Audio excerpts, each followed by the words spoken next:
បាទមកទៀតហើយបាទគ្មានអីក្រៅពីការចាក់សាក់ទេឥឡូវខ្ញុំកំពុងតែសម្អាតហើយខ្ញុំនឹង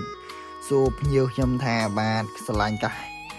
កន្លែងនឹងអត់ខ្ញុំបិទកន្លែងនឹងតែម្ដងហើយខ្ញុំលាបហើយខ្ញុំក៏សាក់តែម្ដងបាទជូនបងអូនស្រីបាទរូបនេះដែរ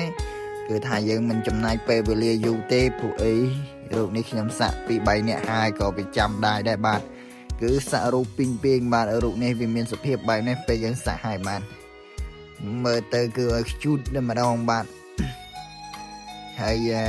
រូបនេះដែរគឺបងអូនស្រីមិនប្រើថ្នាំស្ពឹកទេគាត់ពូកែទ្រាំបាទមិនរើមិនអីទាំងអស់បាទហើយក៏មិនស្រែកដែរបាទរូបនេះដែរខ្ញុំក៏សាក់ហើយពុកម៉ែបងប្អូនស្រឡាញ់ប្រភេទបែបរូបបែបនេះអាចឆាតសួរតម្លៃបានតម្លៃសមរម្យបាទទីតាំងនៅសាវ៉ាន់វិនបាតឹងអេងបញ្យើងនឹងបាទសូមអរគុណជួបគ្នា